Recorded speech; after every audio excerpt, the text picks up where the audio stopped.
अस्सलाम वालेकुम। Serial killer जन्नत में कैसे गया।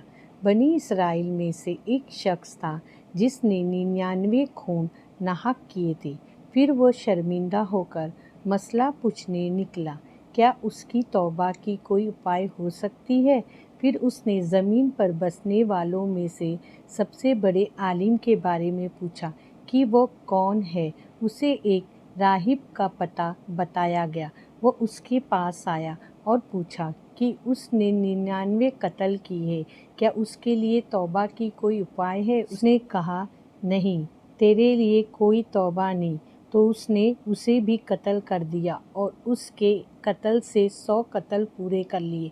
उसने फिर अहले ज़मीन पे से सबसे बड़े आलिम के बारे में पूछा। उसे एक आलिम का पता बताया गया तो उसने जाकर कहा, उसने 100 कत्ल किए, क्या उसके लिए तौबा का इम्कान है। उस आलिम ने कहा, हाँ, इसके और तौबा के बीच कौन रुकावट हो सकता है। तुम फला सरजमीन पर चले जाओ, वहाँ ऐसे लोग हैं जो अल्लाह की इबादत करते हैं। तुम भी उनके साथ अल्लाह की इबादत में मशगूल हो जाओ और अपनी सरजमीन पर वापस ना आओ। ये बुरी बातों से भरी हुई सरजमीन है।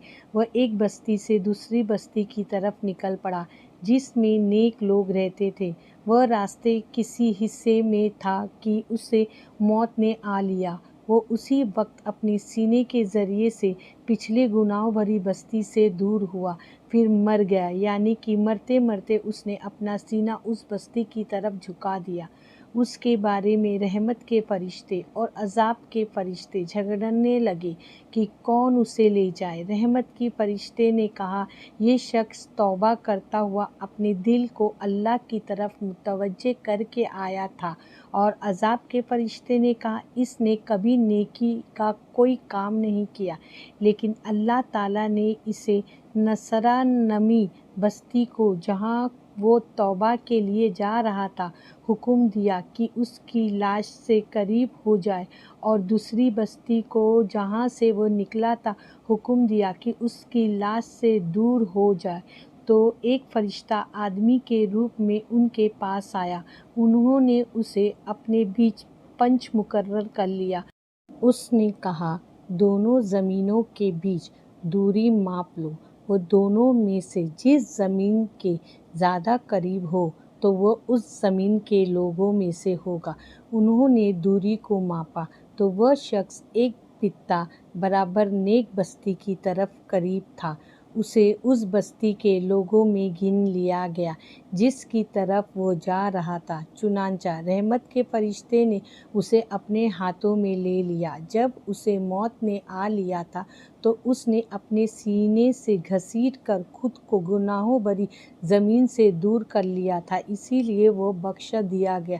सबक, तौबा अल्लाह के नज़दीक इतियात की सबसे अफजल और महबूब सूरत है। अल्लाह उनसे तौबा कराता है जो अपने गुनाहों की तौबा करते हैं, कितना ही बड़ा गुनाह क्यों ना हो। सच्ची तौबा करते ही अल्लाह माफ़ कर देते हैं। तौबा हमारी मग़फ़िरत का ज़रिया है, इसलिए हर वक्त तौबा करते रहना चाहिए। जब इंसान को अपनी गलतियों का एहसास होता है तब अल्लाह उसे सही राह पर आने का मौका देता है और उसके लिए रास्ता आसान बना देता है। बुराई को बुरा जानते रहना चाहिए ताकि बुराई से दूर रहा जा सके। अगर आपको हमारी ये वीडियो पसंद आई और इससे आपको कुछ सीखने को मिला हो तो हमारे चैनल को सब्सक्राइब कीजिए, वीडियो को लाइक और शेयर कीजिए। अल्लाह हाफिज़, दुआ में याद रखें।